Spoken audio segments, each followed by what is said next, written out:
Getting out of debt can feel scary. Money situations are often hairy. But not with the Get Out of Debt Guy show. We'll give you all the tips and tricks that you need to know. To get out of debt, there's just one way to go. It's the Get Out of Debt Guy show. Hey, you're listening to the Get Out Debt Guy show. I'm Steve Rhode, the old, original Get Out Debt Guy, and here with me is the new Get Out of Debt Guy, Damon Day. Say hello, Damon. Hello, everybody.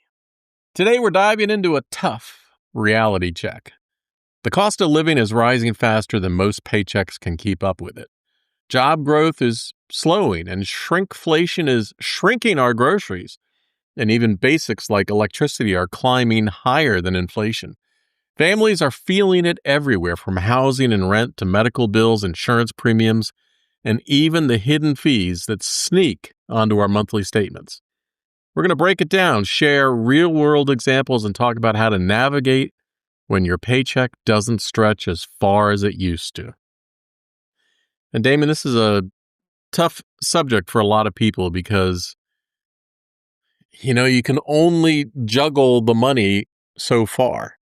And, I think you're seeing it with the people that are contacting you at damonday.com, DAMONDAY.com, that there's just nothing left to squeeze anymore. Is that right? Yeah, this is the Rent is Too Damn High podcast.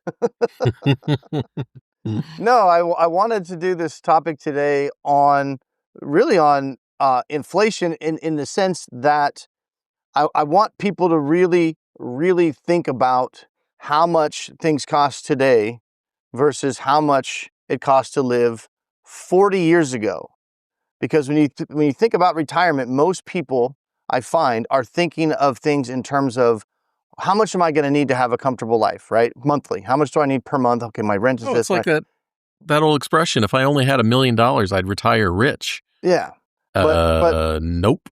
Yeah, but people think, and they do this a lot, and it's just a fallacy, and I mean, I'm guilty of it too. But they're not thinking of things in terms of how much are things going to cost in 40 years when I'm 80 and I'm on a fixed income. Is that fixed income going to be enough? It would be one thing, like, for example, when I was in high school, I think the cost of gas was like 75 cents a gallon. However, when you factor in inflation over that time in actual dollars, gas is cheaper now than it was at 75 cents a gallon. So it's not the fact that stuff is just kind of slowly increasing. It's when it increases out of alignment with incomes and how everything just creeps up and gets more expensive. Well, that's the point, because when people think about what they're going to need for a monthly income, when they think about, okay, my pension's going to be this and my Social Security is going to be this, granted, Social Security is going to have cost of living increase and things like that, but people don't realize when they think, like, this came up with the conversation I had with the client a couple of weeks ago, and we were talking about their retirement or lack thereof and this massive debt that they had and the urgency of getting rid of that debt, whether we were going bankrupt, negotiating settlements, whatever it was. We had to get out of the debt because they made good money right now, but they were nearing retirement. Yeah. And all their extra money was not going towards beefing their retirement. It was going towards servicing this debt that they 100% would not be able to service when they retired. So there was no option to just continue to carry this debt. We had to get rid of it.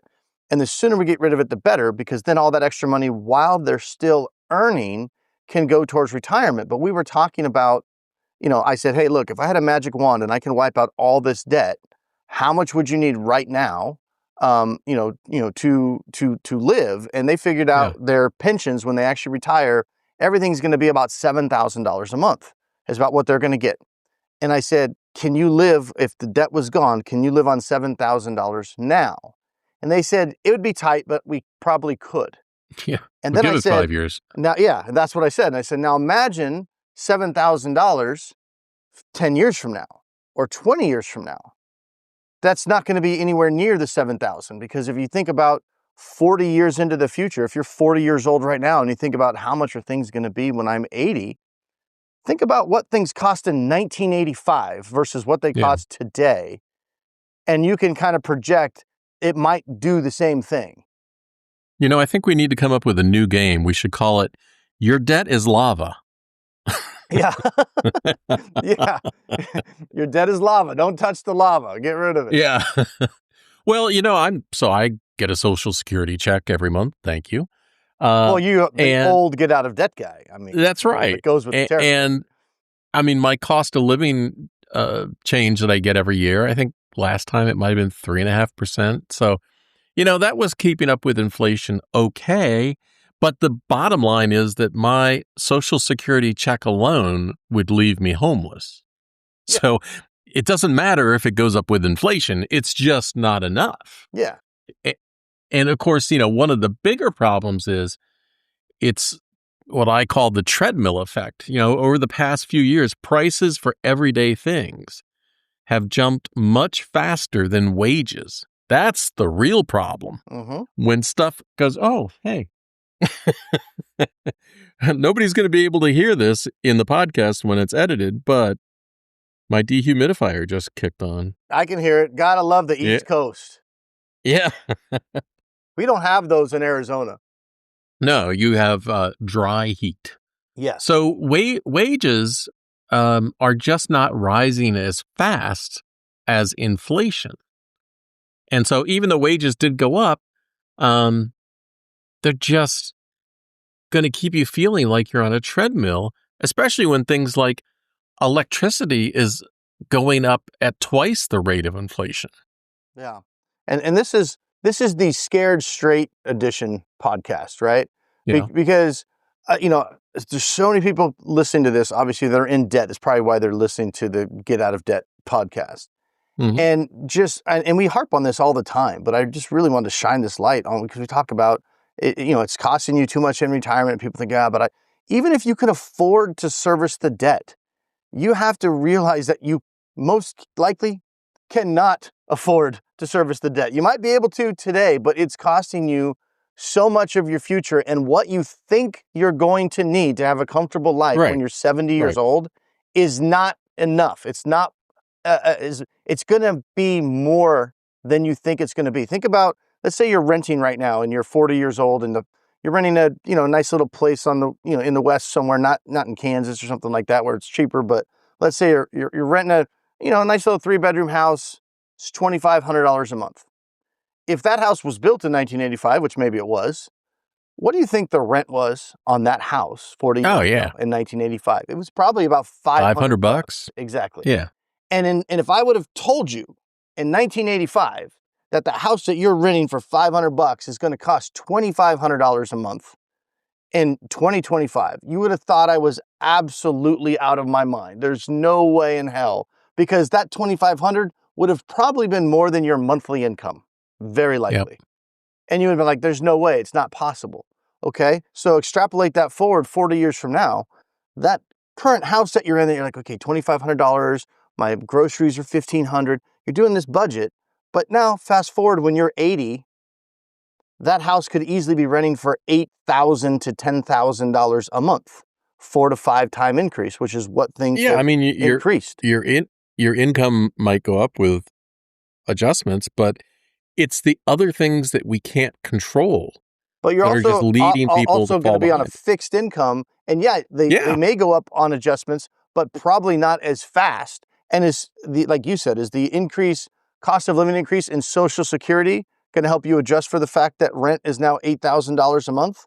No, it's going to help a little bit, but it's not going to, like you said, you would be homeless if all you had was your Social Security.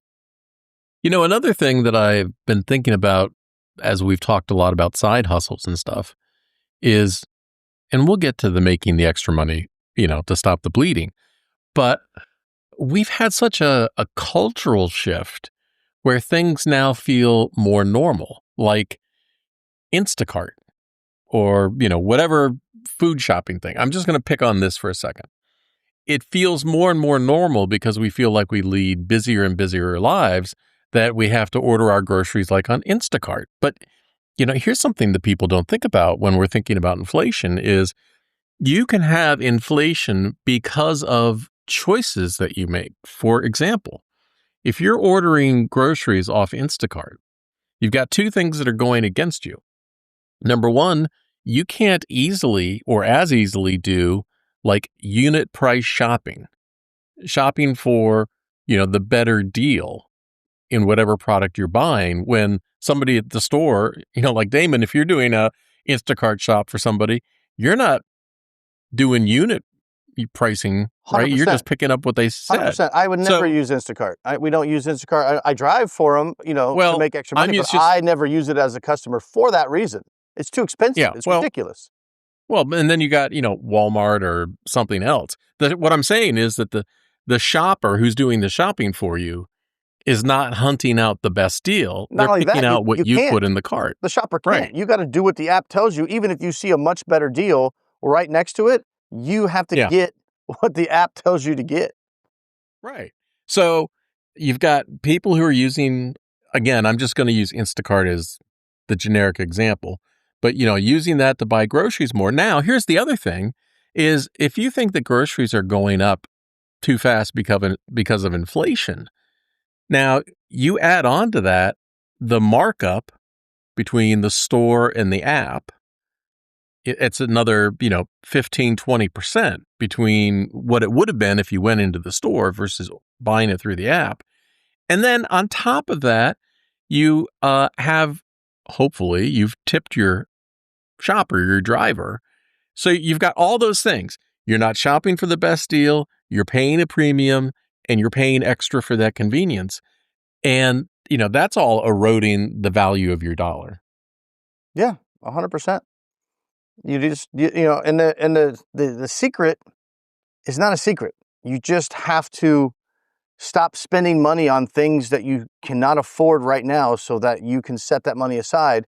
And I'm not talking about Instacart in this example. I'm talking about all this debt servicing. You got to I don't care how you get rid of it. You got to get rid of it. You cannot afford to carry debt. And you talked about a generational shift. Think in things of, shopping and things like that. Think about a generation ago, the cultural mindset around debt. It was a bad thing. It was a horrible thing. You never want, and now it's just accepted as normal. Whereas my grandparents. What do you say? People are only a payment plan away from happiness? Oh, it's the American dream, baby. You're a payment plan away from happiness. That's it. It's right there. but if you think about how the cultural attitude about that has shifted from that's really bad, you don't want to get into debt, to, well, this is normal. I have to get into debt to live. Right? That's kind of where we've gotten. That's a dangerous place. Well, it's because of behavioral economics, where the pull to belong and comply with what your friends have or do is stronger than the mental math of doing the right thing. Here's a good example. My wife and I, for years now, not because we're super frugal and not because we budget all the time, because we hate budgets, but, cost of greeting cards. Talk about rent being too damn high. Greeting cards are ridiculous. So what my wife and I do is, instead of buying each other a card, we will take each other to the store and show each other the card we would have bought. I just imagine Pam holding your hand into the grocery store. Come on, Steve. I saw one I like right here. Yep. Well, I did just have a birthday. Could you just maybe snap a photo of the card? Or do you, you could actually go home and be like, hey, I got something I got to show you. Let's go. But, there can be creative ways to think about these things. Yeah. My wife and I do something very similar, which is, I don't buy her gifts. She just, if it's around her birthday, she just gets something that she definitely needs, right? Because we don't waste money. And then she lets me know what I got her. And I'm like, that's great. That's awesome. And then everybody's happy. I don't have the stress of trying to find something. She didn't have the stress of trying to return it without me knowing. It's perfect. So I mentioned electricity rising at twice the rate of inflation.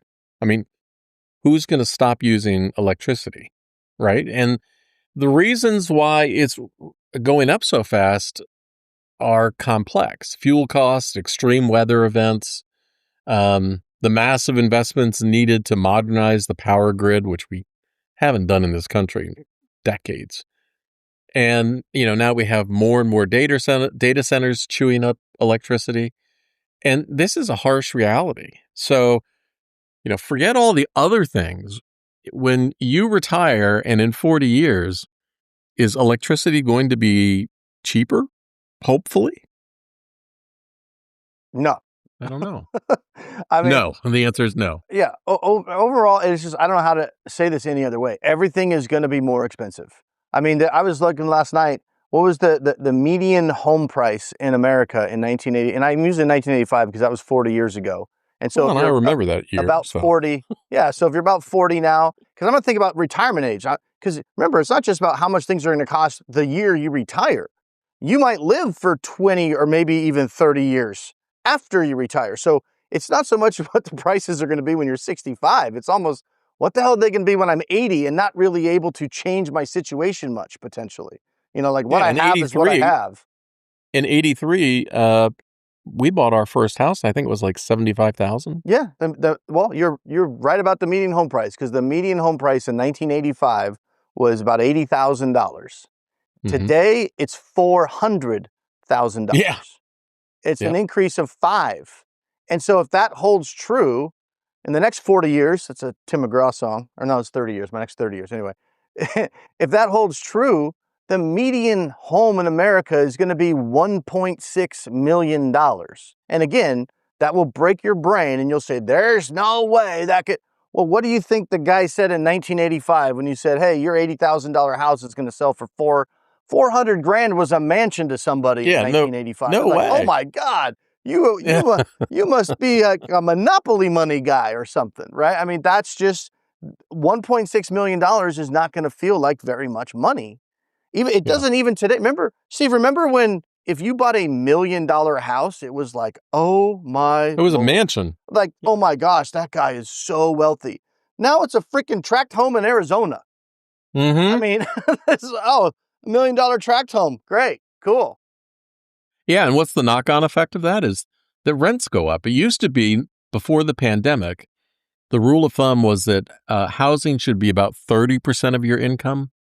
But today it's about 40%. So, and that includes rents too. I can't believe, I hate to say this, but I can't believe how high rents are. They're too damn high. The rent is, we got to bring that. I can't remember that guy's name. I wish I looked it up. The rent is too damn high party. Yeah, that was it. He had a nice mustache or something. Oh, he had a great mustache. And that's, see, if you're talking about 40%, that's an average. So there's people that live in certain places that maybe grew up in an area or live there or, don't have the ability to move or can't move or their whole family's there. And they're struggling. I mean, they're paying 50% of their income to share an apartment somewhere. Yeah, like think about Orange County or New York City. I know. And it's not going to get better. So what can people do instead of just kicking them in the stomach? No crap. Thanks for the obvious. Or instead of telling you to work harder. Yeah. Work harder. Oh, no, thanks. I've already got 3 jobs, bro. I appreciate that. Yeah. Yeah. So what can they do? They don't have to be frugal. They don't have to live in a cave, but they can, number one, be more self-aware of what they're actually spending on.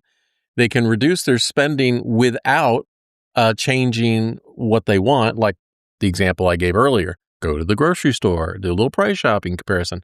Or the number one thing is you can eliminate the debt and do better moving forward. The eliminating debt is easier than getting a second job or a third job. Now, if you could do both, that's great, but that's an immediate way. I don't care if you can qualify for a Chapter 7 bankruptcy. And again, every situation is different. I'm not saying listen to this podcast and go file bankruptcy. That's not what I'm saying. But if we had a magic wand and we can wipe out the debt, then you could free up $1,000 a month, $1,500 a month, whatever it is that you're using to service the debt, basically paying for decisions that you made in the past and that you're still paying for. If we could get rid of that obligation as quickly as possible, you could take that money and start investing that money. See, what is talk about home prices. I didn't look this up, but do you have an idea of what the stock market has done since 1985 overall? Oh, I think the average annual return has been 15% a year. Yeah. So imagine getting off the treadmill of 25% interest rates, 28% interest rates. 32% interest rates I'm seeing on some of these cards now. Getting off of that and then taking that money that you were giving to Chase Bank and putting it in your own account where you're averaging 10 to 15% returns a year. That's a 45% a year swing. Yeah, and in fact, I just pulled up the Acorns app. We talked about that. Your spare change, rounding up, and all that. In the last year, my Acorns account has done 9.53%. And if you have kids, you can get an Acorn account. It's stupid, simple, push button. You can get what they call an Acorns early account. You could start your kids, your young kids that don't even have a job yet, with an investment account. So they get allowance or they get birthday money or whatever. Teach them to take some of that and stick it in this investment account when they're 8, 9, 10, 11, years old. When they become teenagers, maybe they get their job. You can set them up with a Roth IRA in the Acorns account. Super simple. Set them up for success. Let your kids live at the house longer these days. Don't kick them out at 18 if you don't have to. Right. Give them a head start in life. Steve and I, we were talking about this, about a month ago, talking about, 18, 19-year-old kids trying to start out today. And how do you, with housing prices the way they are, and, the median price of an automobile in 1985 was $12,000. That was the median price of a brand new car. Today, $48,000. So you start talking about kids that are just, graduating high school, maybe going to college or not going to college, and they go, oh, I'm going to go buy a house and buy a car and start a family. How do you do that now at 18, 19 years old with the type of job that you can get and how much everything costs? Well, the answer is usually you don't.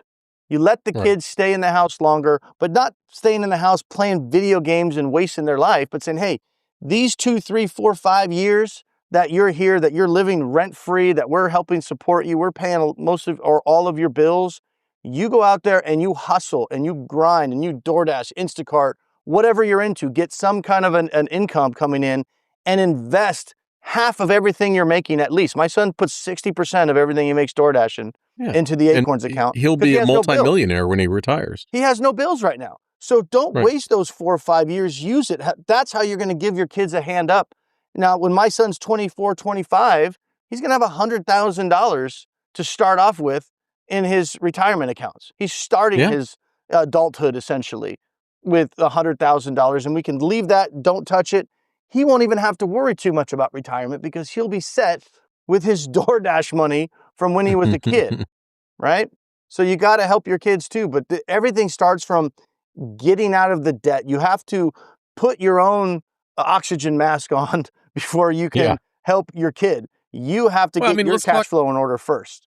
Let's talk about the panic and fear that people have when we talk about getting rid of the debt as quick as possible, right? They say, oh my God, I can't do that because it's shameful, I'm embarrassed, or whatever, fill in the reason. You and I have heard them all. But are you going to have those exact same emotions? Are you going to be ashamed that electricity doubled? Are you going to be ashamed that the cost of your home and car insurance doubled? This is not about shame. This is just about reality. Well, and this is just human nature, right? You feel like bad about it now, and you feel like, well, I can afford it, quote unquote, I'm doing air quotes. I can keep paying. But if we had a time machine and I could take you 30 years into the future and you could look at your life in 30 years, you might not like what you're seeing. And that, for a lot of you, will be a hell of a lot scarier than not sending a $500 to Chase Bank today, right? It's kind of like the scared straight. Like you really have to imagine what your life is going to be if you continue to carry this debt. How much money are you going to throw at this debt before you finally either pay it off, hopefully, or somehow, or forced to get out of it? If you're close to retirement and you're looking at your bills and your budget and you're looking at what your income is going to be, a lot of you are looking at that going, we don't even know how we're going to pay this debt when we retire. When we're going to be on this fixed income, we're going to get our pension or Social Security or the measly 401k or whatever it is. And then you're looking at your budget and what you got, your mortgage payment and food and everything. And then you're going, we're not going to be able to afford this $1,800 a month in credit cards. So you're going to at some point have to stop paying that. Well, if you know that, why continue to pay now all the way up to the point where you're definitely not going to be able to pay and you've thrown another 20 or 30,000 at it and then you let it go. Make a plan today. You can look ahead and see there's a cliff, right? Don't wait till you get to the edge and then go, help. We can fix it now. We have time to turn this franchise around right now. Yeah. I was just looking at, my accounts, how they've been growing because I've been able to put money in it years ago and let them work for ourselves. I mean, you and I were talking earlier about an account with a lot of money in it, how it just, money makes money, but you got to get the money in there to begin with. Yeah, you could start an Acorn account with $5. And then you can I do set it up $20 a week for my granddaughter. Yeah, and then you can set it up to auto invest. You can $5 a week, $10 a week, $20 a week, whatever. You can do the roundups, and you can have it so it's set and forget it. You don't even notice the money's gone, but you just got to get started. If you've got no retirement, no investments, and all you have is debt, we have to turn this franchise around. The sooner we turn it around, the better. And if you can beans and rice your way out of it, then do it. But most people can't. Most people That's not try. Sustainable. And, and maybe you can but prices of everything are going up, going up, going up. Beans and rice is not the only way to get out of debt. There are other options. You just have to understand what they are. The problem with the beans and rice approach is it's just not sustainable. You might do it for a month or 2 months in my lifetime, I've been through every kind of economic fad that there is. You remember when couponing was so hot and everybody was doing the coupons and stuff? Steve, I sold coupon books when I was in college as like a way to make a little side hustle money. I would go door to door selling, hey, these books of coupons, it's only $20 and there's $250 worth of savings. Yeah, if that was sustainable, where are the people walking around the store now with their binders of coupons? Yeah, it's very small number of people can actually do that, or they'll do it the first time and go, oh, I saved a little bit of money, but it's tedious. And then, life is life, and they get going with life, and they're not way into couponing, so they don't do it. Yeah, and the other thing that happens when you're doing that, right, you're using the coupons, is you end up buying a whole bunch of more shit that you don't need. Yeah, because I had a coupon. Right. I got to get 5 for 1. Yeah, like just everybody can relate to this. How many times have you bought a coupon book from a fundraiser or something, help somebody out, and then you found the coupon book in the bottom of your purse like 4 years later, never used a single one. But at the time, it's like, wow, this is $200 worth of savings for only $20 today. And you never got any savings. When you think about it, I can't remember the last time I was standing in line at a grocery store and somebody was pulling out coupons. Well, they do digital coupons now if you do them, but dude, even the coupon codes, on websites and checkout, I've got the point now where I'm just kind of, they have so many different websites, and like I used to go, like, I'm gonna search for a coupon for this website. Yeah, right. And then now I've realized most of them never work, and I end up spending 10, 15, 20 minutes trying to get a damn 10%. I don't even bother with it anymore. I get so fed up with it. It's just, and they're, this coupon last worked 5 minutes ago. I pasted in, nope, invalid code. And I'm like, son of a, it did not work 5 minutes ago. I guarantee it. I know. But the point is, people try. You want to save money, but if it's not simple and easy and just automatic, it doesn't happen, right?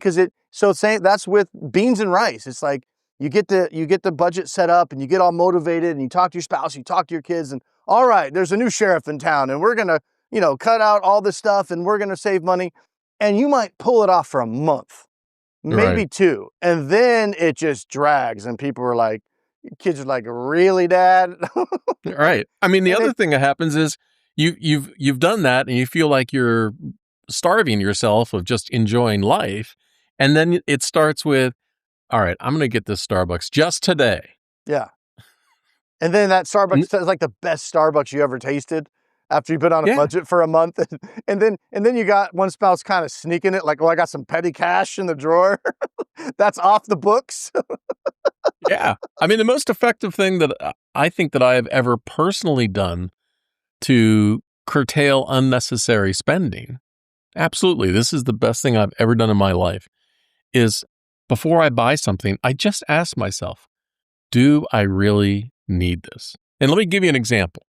So last week, Damon knows where my office is in the house upstairs. I haven't used it in like 3 years. I don't think I've been in your office the last couple of times I've been to your house, because we do the garage office now. Yeah, we use the garage office. Yeah. Yeah. So anyway, I decided, well, I'm going to fire up the computer, and there was a particular program that I wanted to use, but it wouldn't run on my Mac Mini Intel processor one. And so the first thought was, oh, crap, well, I'm going to have to just replace this computer. And I looked at the prices, and they're like $1,000 or $900. And then I thought to myself, well, this thing will run in Windows. So I just renewed my subscription for Parallels so I can run Windows on my Mac for $100. Yeah. So my point is that because I thought about it for a second, I didn't have to spend $1,000. I could end up with the same outcome for $100. And that awareness will help. And that's a good story, and it really did come off as a first world problem. You know? Mm-hmm. So my other office upstairs, which I really haven't been to in a few years, I got a couple other computers up there, and it's like, do I want to spend $1,000? But Steve was smart with his money and didn't carry debt over the years, so he can really. Retirement is the wrong word for Steve, because I mean, it was not like you had a job, right? So basically, Steve's in, I can do whatever the hell I want to do mode at this point. You can call it retirement. You can call it what you want, but you can say, hey, look, he was smart with his money. He didn't get in debt. And now he's at a stage in his life where, he's doing a lot of different podcasts because he's into them. And he's just like waking up and like, what do I feel like doing today? What excites me? What gets me motivated? And he does that. It's like the greatest thing ever, I would assume. Right, Steve? Well, it is. And it's entirely the result of, in 1990, I went bankrupt. Yeah. So because of that, I just said to myself, and that's where this expression I always say comes from, all right, let's see what we can learn from this and do better moving forward. And since 1994, I have not worked for anybody else. Yeah. I've essentially been self-employed. So 30 years ago, you went bankrupt. You got into a spot. And you just you didn't want to. If you go back, you tell the story all the time, and it was like the shame and all the stuff, the emotions that you went through. But you finally just realized normal emotions. I needed to do it, and you did it. And now project forward 30 years from bankruptcy to, I call it FU money, right? Like I can do whatever I want, and that was that bankruptcy changed the trajectory, and got you to where you're at now. Whereas if you go back and if you didn't file that bankruptcy, you didn't get out of the debt. No, I'm gonna stick to my principles or whatever it is, and I'd still be on a treadmill and broke. Yeah, I'm gonna pull. Like you might have maybe been able to find another job and keep paying. You might have been able to pull it out, but you also might still be working if you did that right now. Like I can't afford to retire. Yeah, I mean, some people might look at my bankruptcy or any bankruptcy as somebody's greatest failure, but the reality is it turned out to be my biggest strength because after 91, when I went bankrupt, the first thing I started doing was saving as much money as I possibly could. Mm-hmm. And guess what happened in the stock market? It exploded. Yeah. And so, that was a huge payoff. If I had stayed on that treadmill and not done that, I would be, as I say, writing myself a letter telling myself what kind of cat food I want to eat in my retirement. And wiping out that debt in the early 90s for you put you in a position to where you could start aggressively saving money and, like you say, doing better moving forward. Okay. Yeah. That was not a fun experience. I didn't particularly enjoy doing that. I'd like to not have to do that again. So what lessons can I learn from, the first part of my life up to this point? And how can I do better moving forward? And fast forward, like I said, 30 years later, Steve gets up and does whatever the hell he wants. And Steve just had a birthday. And because Steve's not an old man, I mean, we call him the old get out of debt guy. I mean, but he's not 90 years old or anything. He's got plenty of life left. What am I, 47? You're 19 years younger than me. So you're, 66? I'm 66. 66, right about the year. Everybody says retire. Well, Steve's been, again, quote unquote, retired for essentially as long as I've known him because he's never had a job. He just basically has been doing what he's wanted to do. And, and I'll get like emails or I'll call him and like today, he sends me this podcast. He goes, oh, here's a new podcast I just made up. Tell me what you think. Like he just makes stuff up. I'm going to start this. I'm going to start this. I'm going to do that. just because he wants to and he enjoys it. It doesn't have to have a profit motive for him. It's a hobby. That's why I was the chief pilot for search and rescue for 5 years, because I could. Yeah, it wasn't like he was rolling in the big bucks. It was, and you did, you flew, rescue dogs. Yeah, he rescued dogs did that for 5 years. Had a plane. Who has a plane? Yeah. Had a plane, had a hangar. It's like, what am I going to do with my plane today? Oh, I know. I'm going to go pick up some dogs at a kill shelter and take them to a place where there's a no-kill shelter, and I'll just fund it out of my own pocket. That's fine. Yeah, and it's all because I went bankrupt. Yeah. So, and you were, I mean, that was quite a while ago now. So Steve was like in his mid-50s doing this kind of stuff. Just like, well, because I can. I'm going to take the day and I'm going to fly up to Charleston, get a couple of cute puppies and rescue them, and then take them down to South Carolina or whatever, because he could. Right. Well, again, it's because life forced me into making a very tough decision about filing bankruptcy that felt horrible. It felt all the way that people normally feel now. Yeah. I wasn't like celebrating at the time or anything else because I didn't have you, Damon, or somebody like me explaining to me what the reality versus my emotions were. Now, the reality was, hey, Steve, if you live through this right now, nobody's going to give a damn. And your life for the rest of your life is going to be so much better. Yeah. And if you had a window into your future back in the early 90s and was like, hey, look, I know this doesn't feel good now, but if you can take these steps that you need to take, whatever those steps, we're not saying you just have to file bankruptcy and your life is magic. No. But getting yourself, out of that situation, however we need to do it, if you had that window where you could say, you're going to be flying dogs all over the place out of the kindness of your heart, and you're going to be a rescue pilot with the fire department, and you're going to be able to do whatever. And all of that stems from these decisions you're making today. That would have made that choice a lot easier for you. Oh, yeah. Hell yeah. You're like, oh, all right, sign me up. Cool. Let's do it. I'm going to go fly puppies. Steve likes dogs. He's a dog guy. The irony is that, my bankruptcy was the most humanitarian thing that I could have done. I mean, I flew, when we had that last giant hurricane in New Orleans, I flew in 5,000 hot meals. I remember that, yeah. Yeah, as a rescue pilot to help save people after the storm. Yeah. Yeah, and if Steve was slaving away, working at a job, trying to fund some retirement, he wouldn't have been able to do any of that stuff. Right. So if you find yourself in a hole, of course, the universal rule of if you find yourself in a hole is stop digging. Stop digging, exactly. Time out, stop. Yeah. Let's assess the situation and climb out of the hole. Yeah, if you're in a financial panic right now and you're listening to our voices, stop. You don't have to. Your life can be so much different and better if you just deal with it right now. And you don't have to believe me. Talk to Damon, for God's sake. You can visit his website, damonday.com, DAMONDAY.com. He's not going to convince you to do anything, but he's going to talk with you as a friend about what reality is and then allow you to make your own decision.